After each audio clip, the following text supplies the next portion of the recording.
todos los que se están conectando hoy a escucharnos. El día de hoy vamos a iniciar un programa que se llama Colombia lee a los traductores.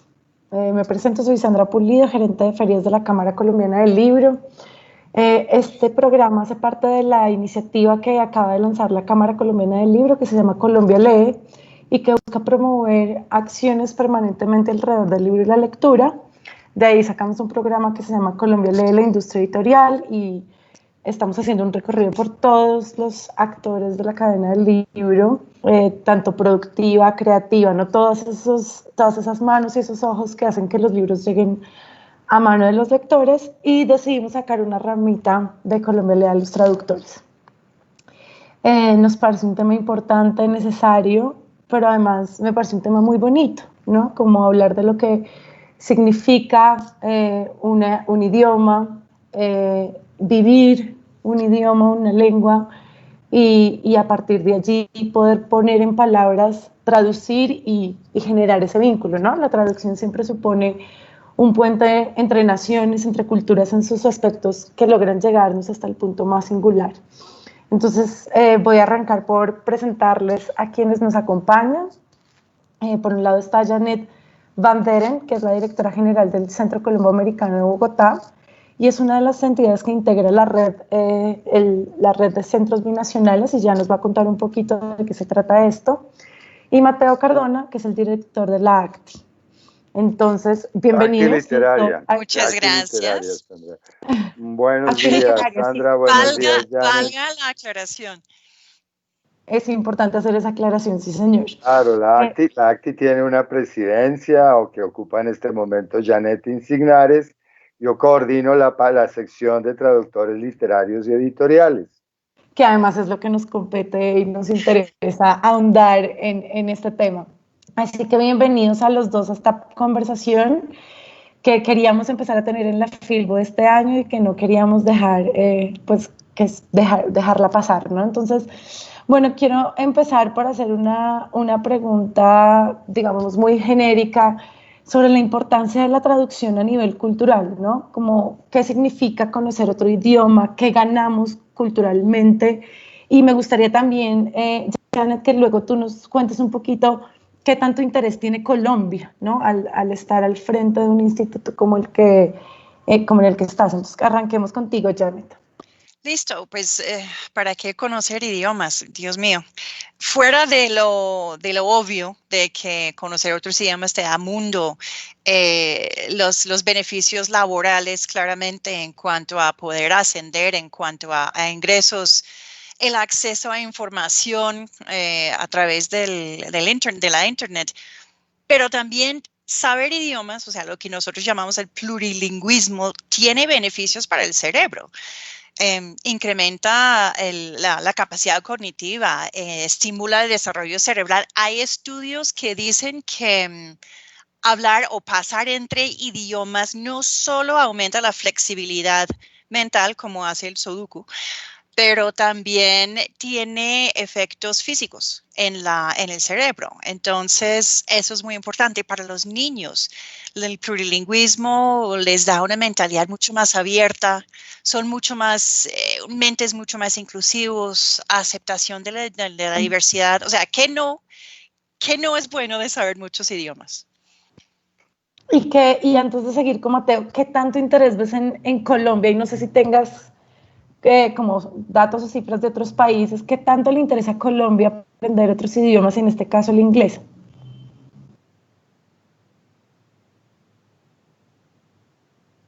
¿Me escuchas? Creo que es para Janet. No, es para ti, para Janet. Janet. Es para mí. Pues aquí en Colombia hay mucho interés.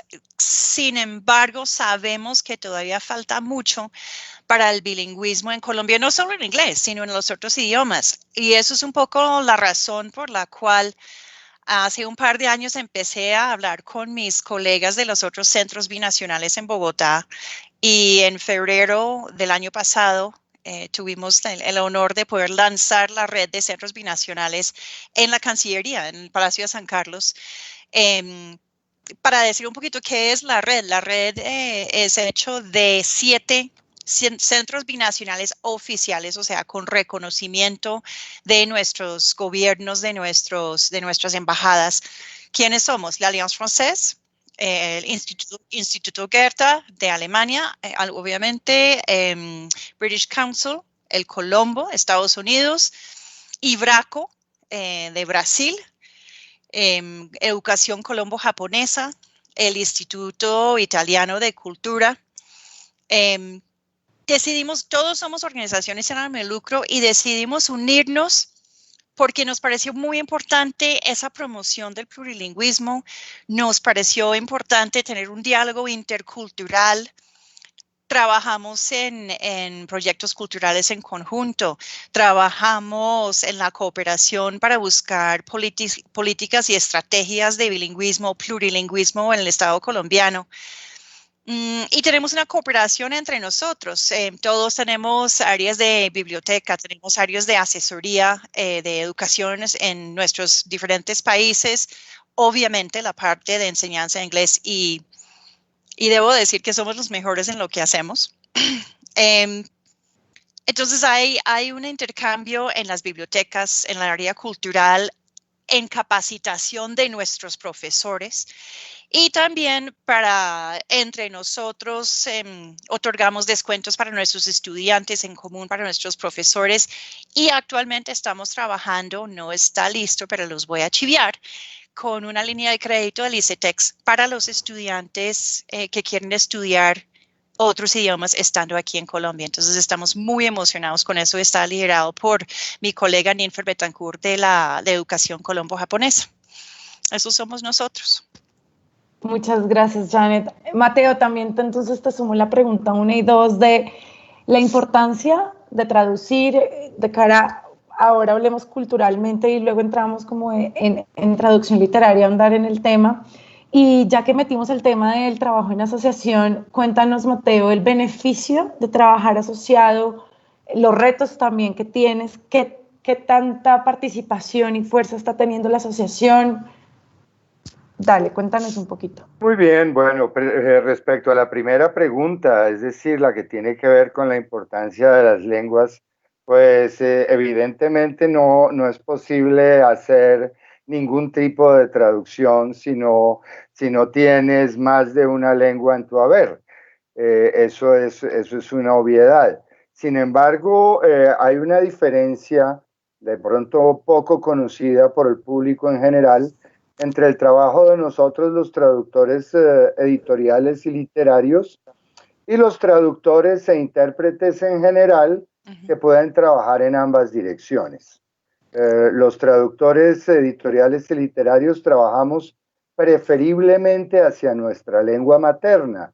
¿Qué significa eso? Significa que reconocemos la complejidad enorme que puede llegar a revestir un texto literario extranjero y evidentemente traducir hacia la lengua extranjera podría digamos que mutilar o descuidar seriamente este tipo de traducción, de modo que en nuestra especialidad trabajamos hacia nuestra lengua materna. Todo es un tipo de traducción que difiere muchísimo de lo que llamamos traducción pragmática, que es la traducción en general, digamos que se preocupa sobre todo pues por comunicar mensajes, por transmitir mensajes. En el caso de la literatura, pues la literatura no tiene esa prioridad únicamente. El texto literario, considerado como una obra de arte, como una obra de expresión de una voz artística en particular, pues requiere de otro tratamiento. Entonces, nosotros trabajamos hacia el español, tratando de no solamente transmitir los significados que nos sugiere el texto, sino sobre todo de conservar y de transmitir la voluntad de estilo de nuestros autores, la singularidad de sus voces y particularmente pues todo ese ámbito expresivo, retórico, que tiene que ver es con la dimensión plástica o icónica de los textos, de modo que es un trabajo mucho más complejo de lo que parece a simple vista. Y ahí, si me permite, Mateo, eso requiere de un conocimiento de la cultura de donde viene el texto. Y eso no se adquiere sencillamente estudiando en línea o yendo a un instituto. Se necesita realmente vivir el idioma. O sea, tú no puedes traducir con el estilo, la intención, una obra artística sin conocer la cultura de donde viene. Y es por eso que los traductores literarios tienen mi inmensa admiración, porque tienen que ser pluriculturales. Y eso es muy interesante. Muchas gracias, Janet. Yo diría que los traductores literarios necesitamos,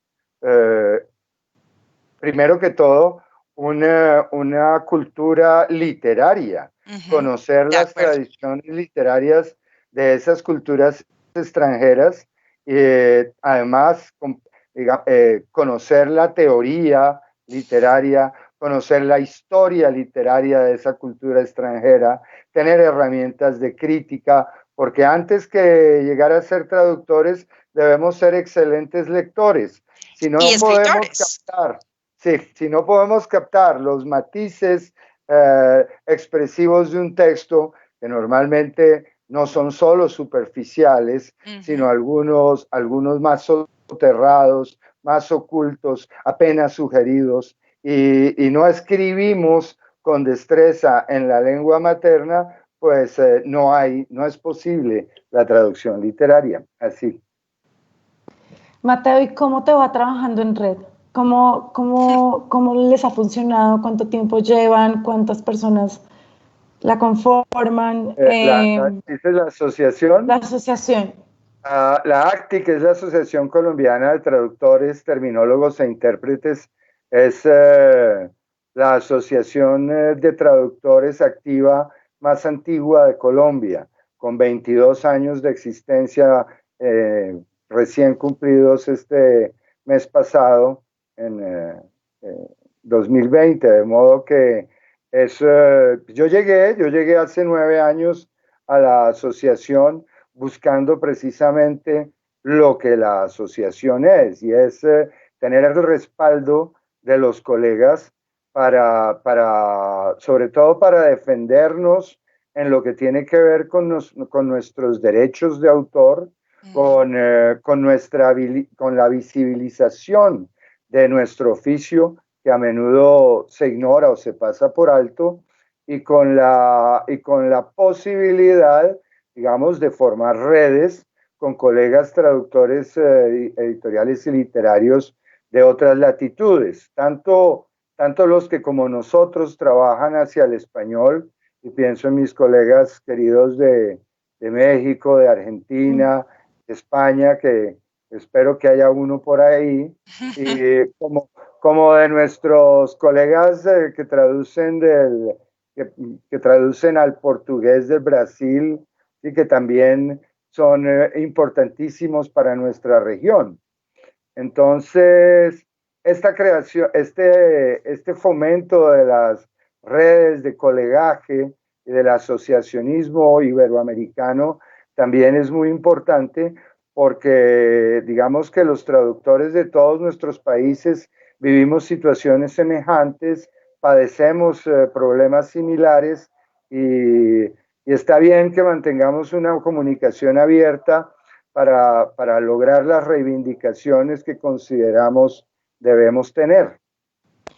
Y además yo veo ahí como también una oportunidad, inclusive como con ustedes dos, de empezar a crear esos puentes, porque si, por ejemplo, seguimos creciendo en estas becas para la traducción, y entonces vamos a promover el español, los autores colombianos, también hay necesidad de que en los países nórdicos, por ejemplo, conozcan a los traductores idóneos. Claro. Muchas veces hay falta de información en las otras latitudes para poder encontrar a las personas idóneas, que, como muy bien estamos hablando, se necesita un expertise único para poder hacer una traducción literaria y no cualquier traductor, digamos, podría hacerlo. Entonces, importantísimo cómo generar estos puentes con los países más lejanos que uno suponga para encontrar justamente lo que estamos buscando.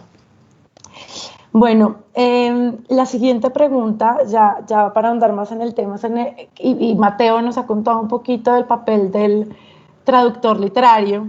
Voy a aprovechar este momento para leer una respuesta a una pregunta que le hicieron a Maya García, que es una traductora española que se especializa en traducción literaria del francés al español, y en una entrevista que le hacen, le preguntan, ¿traducir implica inventar?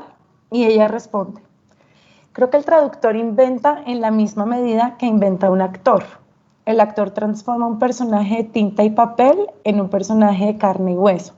Partiendo del lenguaje escrito, se inventa el lenguaje oral, entonaciones, inflexiones, registro de voz, y el lenguaje corporal, gestual y expresivo del personaje.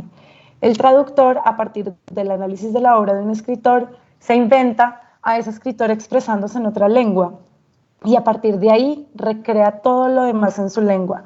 Creo que el término recrear expresa mejor que inventar la labor del traductor. Los juegos de palabras o las bromas son un buen ejemplo. Cuando no es posible traducirlos literalmente, es cierto que hay que echarle creatividad, ingenio e inventiva para encontrar un equivalente en tu lengua, pero en realidad no te lo estás inventando, estás recreándolos con los mimbres que tienes a tu alcance. ¿Algún comentario adicional, alguno de los dos? O no sé. Es ahí que me parece que es tan importante y tan loable de los traductores literarios, que tienen que realmente inmersarse en la cultura de donde viene lo que están traduciendo, porque si es un juego de palabras, si es lo que decimos en inglés un pun, tiene que poder interpretar ese juego de palabras y llevarlo a la audiencia, en este caso, en el caso tuyo, Mateo, de Colombia. Y lo que puede funcionar en Colombia quizás no funcionaría para una audiencia en otro país de habla hispana. Y una cosa que estuvimos conversando el otro día con Mateo sobre las diferencias en traducción al español en los diferentes países. Lo que se dice en México no es necesariamente lo mismo lo que diría en Colombia o Argentina o en España. A mí me gustaría que Mateo hablara un poquito sobre eso, que me parece fascinante. Bueno, gracias Janet, gracias Sandra. Estamos ya en el meollo, digamos, de mi pasión. Precisamente la traducción literaria yo creo que se mueve en un territorio de paradojas. Y es que teniendo en cuenta que las lenguas son sistemas diferentes y que no funcionan de la misma manera.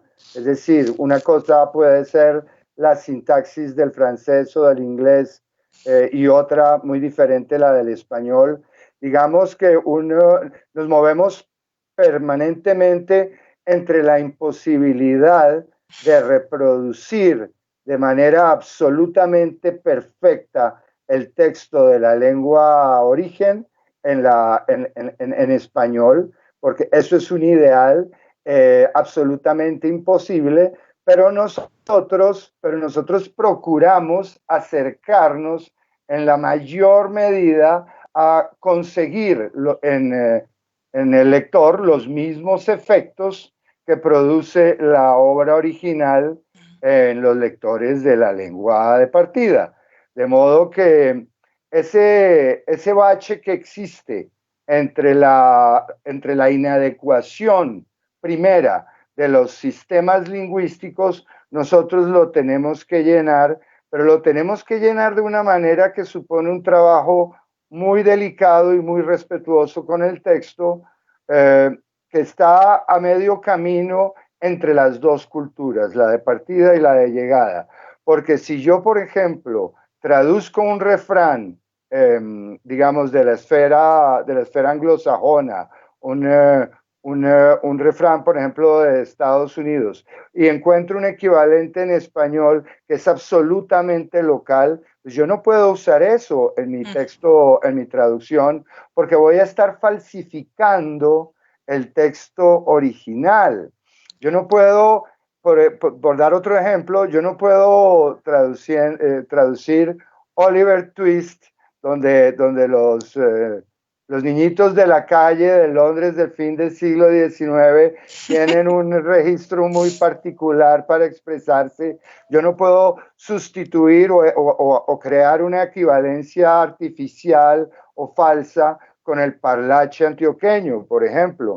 Entonces, lo que tengo que hacer, en cambio, es recrear, es inventarme una manera para que estos niñitos puedan expresarse en español sin dejar de ser y de sonar como británicos. Entonces es una labor creativa, así lo vivimos. Yo digo que la traducción literaria releva más de la escritura literaria que de la misma traducción o que de la traducción pragmática. Nosotros estamos mucho más anclados, nuestros cimientos están más en la literatura que en la traducción. Y un poco con lo que decía, que te quería escuchar, Mateo. Yo recuerdo hace muchos años cuando empecé en mi vida profesional, fui editora en Norma, cuando Norma era la editorial líder de... Exactamente. El monstruo en el mejor de los sentidos. Y teníamos el reto de publicar.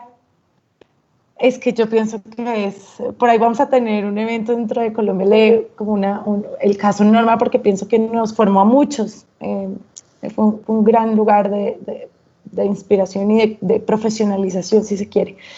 Y teníamos un reto importante a la hora de publicar y hacer traducciones, porque pues era publicar para 13 países, ¿no? Que hablan español. Entonces, era un tema importante también porque vi el video que nos pasó Mateo para la celebración y lo habías nombrado un idioma, muchas lenguas, ¿no? Y como que yo viví en México, ¿no? Entonces también la necesidad de expresarse en mexicano implica también en uno mismo una apertura cultural. Hay personas que han vivido 30 años en México y son más rolas que yo, que viví 2 años y medio en México. Y eso habla mucho de los seres humanos, ¿no? Mateo, cuéntanos un poquito de esos matices y de esa multiplicidad, digamos, como de expresiones de un mismo idioma. Bueno, pues lo que pasa es que no hay una sola lengua española, sino que hay múltiples. Nosotros hablamos del español colombiano, por ejemplo, pero esa es otra barbaridad que tampoco existe, porque lo que tenemos son españoles regionales. Tenemos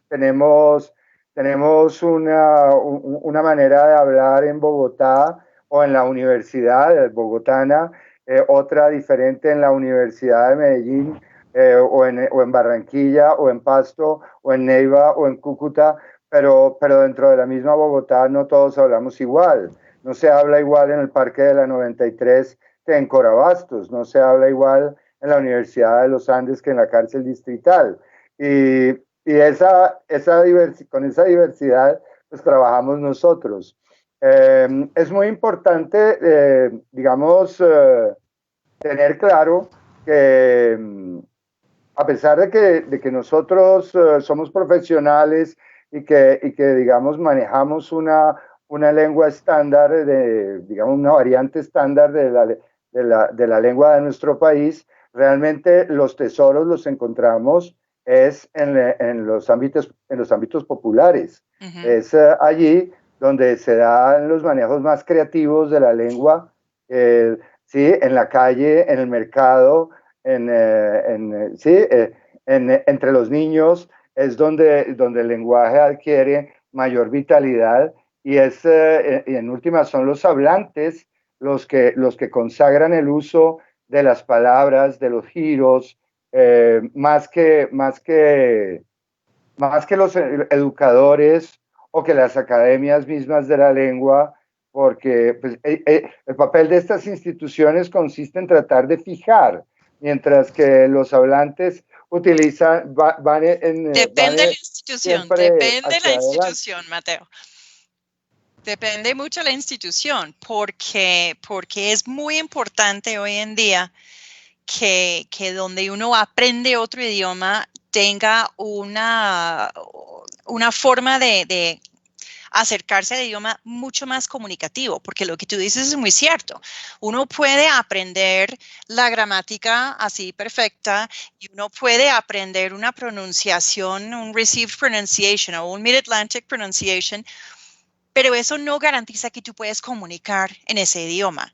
Y es por eso que es tan importante buscar cómo estar inmerso en la cultura. Y yo no estoy hablando de las películas de Hollywood.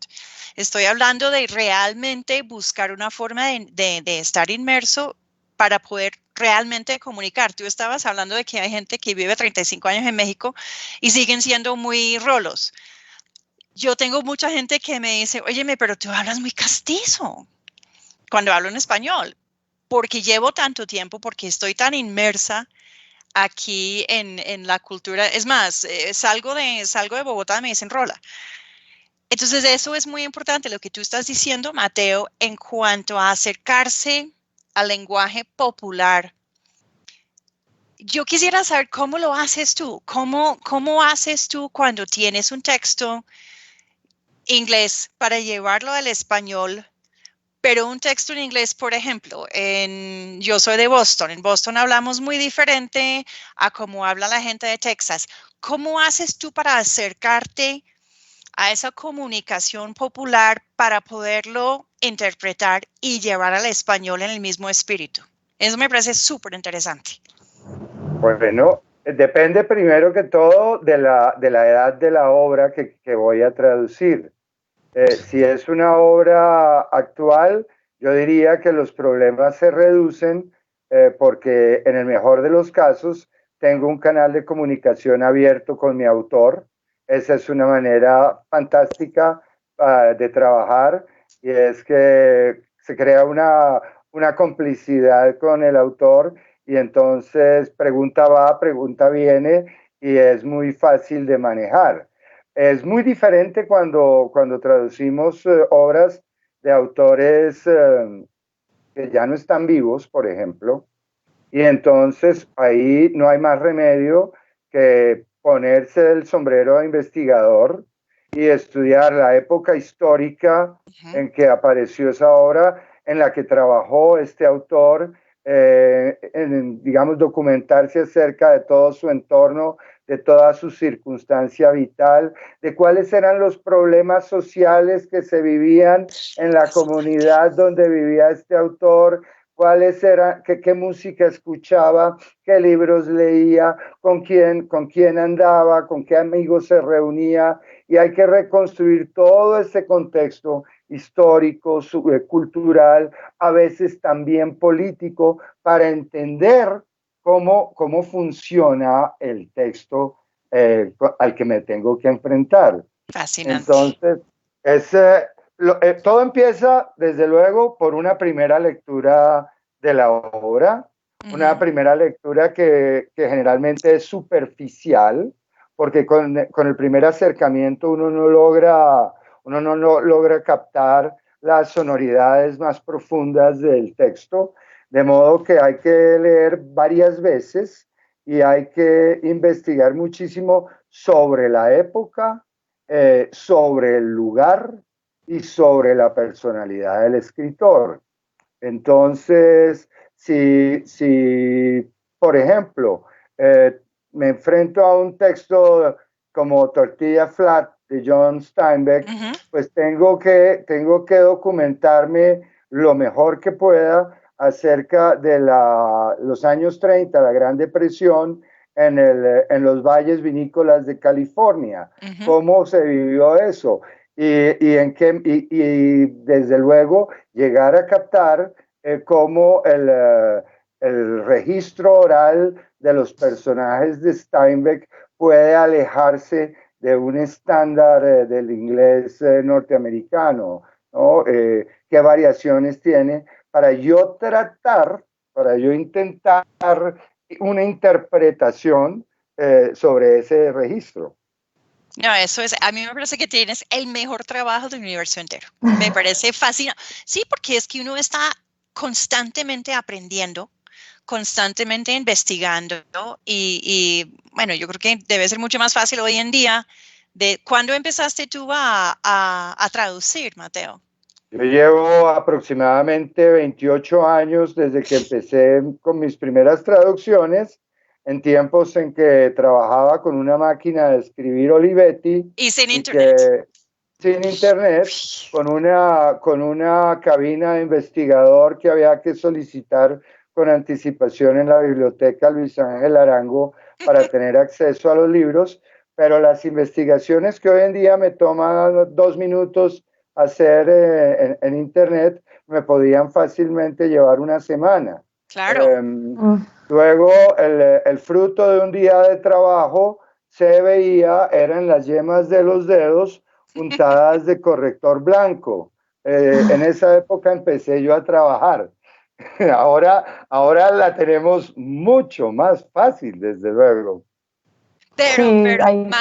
Pero mucho más fácil, pero a la vez difícil, porque no todo lo que ves, lo que les digo a mis hijos constantemente, no todo lo que ves en internet es verdad, mi amor. Entonces, como el fact-checking y el chequeo de todo, o sea, la verdad, chapo, me encanta tu trabajo. Gracias, Janet. Es un trabajo bonito. Digamos que no hay traductor que no llore y voy a sumarme. El problema es cómo nos pagan en América Latina. Ahí tenemos problemas graves. Bueno, esta es una muestra de la cantidad de temas que vamos a estar tratando todos los jueves en alianza justamente con la ACT, y creo que también este espacio que estamos teniendo con ellos justamente busca reconocer su trabajo, todo lo que hay detrás, y por qué no buscar esos puentes para equiparar, solucionar, aportar de alguna manera a esa deuda que tenemos con los y con otros eslabones de la cadena. De verdad que en Colombia y en América Latina tenemos deudas de ese estilo, ¿no? También con correctores, es decir, parte de todo este programa es reconocer todos esos ojos y que están detrás para hacer que un libro sea posible, porque así como la historia que nos está contando Mateo, su historia, cuando empezó, cómo lo hacía, pues pasa por todos los procesos editoriales, y estoy de acuerdo, es muy bonito, es muy bonito. Ya para cerrar, y si no tenemos aquí, voy a revisar si tenemos preguntas del público que ya me están pasando. Nos dice Ninfer Betancourt, excelente trabajo, debemos fortalecer esta área en todos los idiomas en nuestro país. Dice Marcela Inés, ¿cuál es el camino a tomar cuando se quiere trabajar en traducción literaria? Conozco a un muy buen lector con muchos referentes, no solo literarios, sino musicales, audiovisuales, culturales. ¿Cómo se consigue la primera traducción? Mateo, yo creo. ¿Cómo se consigue la primera traducción? Bueno, sí. Hay dos caminos. Cuando a uno no lo conoce nadie como traductor, existe una situación ideal, y es que se trate de una traductora o un traductor joven que tenga su subsistencia garantizada. Si es joven, probablemente viva aún con sus padres y pueda darse el lujo de acometer un proyecto de traducción sin aspirar inicialmente a ninguna remuneración. Es decir, se ve obligado a traducir gratis, a traducir por cuenta propia, y una vez que tenga su traducción, pues tiene que ir a tocar las puertas de las editoriales hasta encontrar quien le publique su traducción, si es buena. Es muy difícil comenzar como traductor.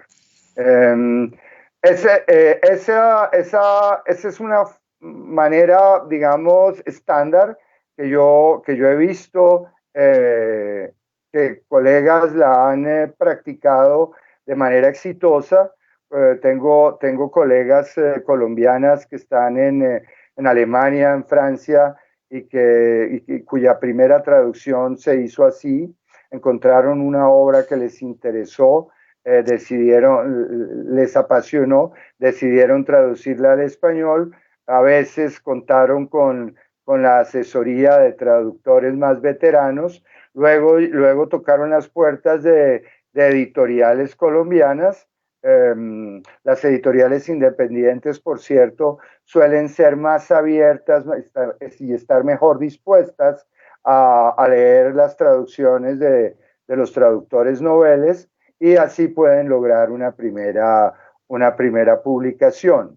Otro camino para empezar como traductor literario es a través de las revistas de literatura, de las revistas que sin cesar, que permanentemente los estudiantes de literatura y los jóvenes interesados o apasionados por la literatura constantemente están publicando. Normalmente son revistas de vida breve. Ya existían en mi época y existían un siglo atrás también.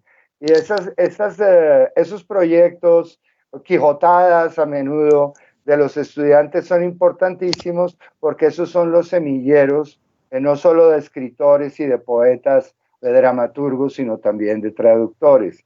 Entonces yo le diría a esa persona joven que tiene ese perfil tan promisorio, pues que se integre a grupos de interés literario y publique primero con las revistas. Es una muy buena manera de empezar. Ya para que a uno lo llame una gran editorial, se necesita tener cierto reconocimiento. Y yo también les sumaría a eso, Mateo, para Marcela, habitar los espacios, ¿no? Entonces, como participar en ferias, el trabajo en red, en ser parte de una asociación. Me parece que vivir y convivir en el grupo de interés donde uno quiere estar es importante, recorrer pasos que otros han recorrido a donde uno quisiera llegar.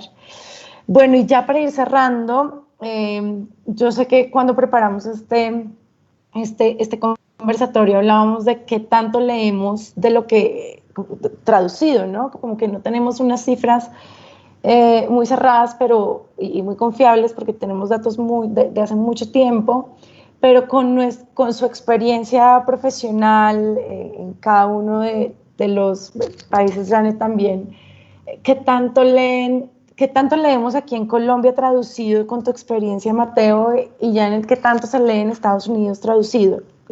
¿Qué nos pueden compartir de esa experiencia versus el imaginario que tenemos ahorita y con cifras que lo respaldan, sabiendo que Francia, por ejemplo, es el país que más traduce en el mundo? Le cedo la palabra a Janet primero. Pues ahí sí me acabas de corchar, Sandra. No te tendría datos sobre eso. Yo creo que lamentablemente, hablando en Estados Unidos, yo creo que la lectura ha caído bastante.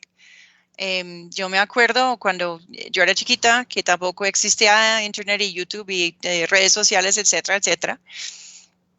Yo leía constantemente. Y uno en el carro, uno está leyendo y yo que fui estudiante de literatura, de hecho, Mateo, dato interesante, en la universidad estuve en seminarios de traducción y espero que no me lo escucha la gente por ahí, pero yo traduje La Boba y el Buda de Gustavo Álvarez Gardiazabal y lo escogí porque había vivido de chiquita en Colombia. Y pues todo el trama, toda la información histórica de la violencia me tocó estudiarlo. Y yo creo que definitivamente sé más de la historia de Colombia que mis hijos que son colombianos. Pero volviendo a la lectura en Estados Unidos, yo creo que lamentablemente la lectura en general ha bajado. Y eso bajaría la lectura de obras traducidas.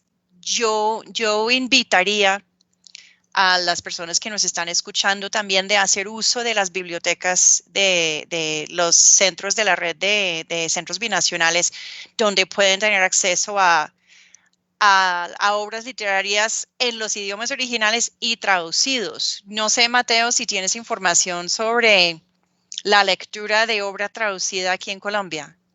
Pues sí, yo El año antepasado, para un colega mexicano, mi querido Roberto Rueda Monreal, adelantó una investigación en este sentido y recuerdo pues que nos pidió datos a los colombianos, a los argentinos, a los españoles, tratando de como de hacerse a una idea más o menos completa de cómo era la situación de nuestra, digamos que de los países hispanófonos, y no es la mejor. En el caso, pues, creo que para lo que tiene que ver con Colombia, tenemos que distinguir entre dos fenómenos. Uno, si se lee mucho libro traducido, sí, en efecto, se leen muchísimas traducciones en Colombia. Las obras traducidas ocupan un segmento muy importante del mercado editorial, pero lamentablemente No sé. el tema que a mí me interesa es esas obras han sido traducidas por traductores colombianos y ahí la respuesta es lamentable. No, tenemos un mercado mundial de traducción.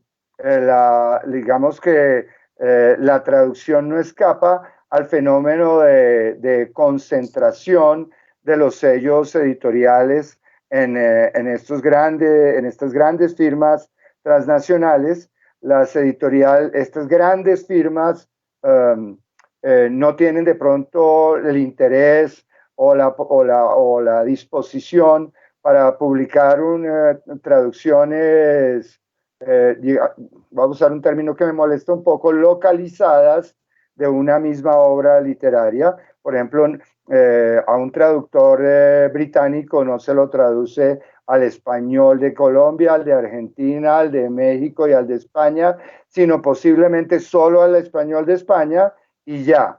Y eso, digamos, hace que para todo el mundo hispano circule la misma traducción. Por eso el lector colombiano a veces dice que le parecen insufribles las traducciones, porque no las siente como propias, porque las siente de pronto en variante peninsular. Y eso no es culpa de los traductores peninsulares, faltaba más. Los traductores españoles están, igual que nosotros, ganándose la vida honradamente. Ellos no son el problema. El problema es de pronto que la industria editorial tiende a uniformizar los catálogos y a uniformizar el tono de las traducciones. Lamentablemente, no solo pasa en traducciones, creo que es un fenómeno que afecta en general a la literatura, y es que las grandes editoriales apuestan por cierto perfil editorial, apuestan a cierto tipo de novela, por ejemplo, que se ocupa de determinados temas, excluye otros, busca cierta eficacia, cierta rapidez en la lectura, busca también obras que no susciten demasiada polémica, pero que funcionen eficazmente como literatura de consumo. Y ese es un fenómeno que creo que está afectando a la literatura traducida y en lenguas originales del mundo entero. Bueno, ya se nos está acabando el tiempo. Dice Saide Figueroa que muchas gracias por abrir estos espacios tan importantes para los traductores literarios. Vamos a seguir con este espacio. Vamos a seguir con estos espacios. Vamos a tener invitados traductores colombianos, latinoamericanos. Tenemos una alianza con Siglo del Hombre Editores y con Nórdica Libros, así que vamos a tener paradas en los 5 países nórdicos para analizar la traducción literaria en estos idiomas. Les quiero agradecer a ustedes dos, también decirles a todos los que nos están oyendo que haremos realidad en la próxima Filbo nuestro primer encuentro de traductores literarios que tenemos preparado con muchas ganas de que vea la luz. Y bueno, gracias Mateo, gracias Janet por esta conversación que es siempre pertinente y que nunca va a pasar, digamos, como de largo ni de moda hablar de un tema tan importante como la traducción. Total. Así que, muchas gracias. Y qué bueno que sigamos haciendo estos puentes también para que... Muchas gracias, Sandra. Bueno, muchas gracias, Janet. Ha sido un placer. Desde la Asociación Colombiana de Traductores, Terminólogos e Intérpretes, ACTI, y desde la Alianza Iberoamericana para la promoción de la traducción literaria Alitral, que agrupa traductores editoriales y literarios de Argentina, España, Colombia, México y ahora Brasil, los mantendré, bueno, estaremos trayendo a los invitados que tendremos los jueves en este maravilloso espacio de Colombia Lee a los traductores, que va a estar vigente hasta finales de noviembre. ¡Qué alegría! Esto es inédito. Gracias, Sandra, gracias a la Cámara Colombiana del Libro por darnos este espacio de visibilización inédito hasta ahora en Colombia. Te agradezco mucho. Y mucho. gracias, Mateo, por toda esa generosidad para permitir y fortalecer este diálogo.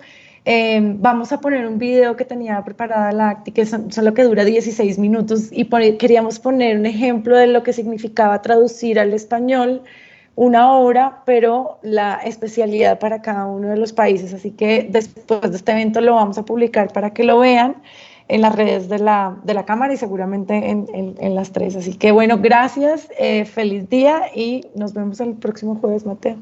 Muchas gracias. Gracias, Sandra. Nos vemos el jueves. Gracias, Janet. Nos vemos. Buen día. Chao, chao.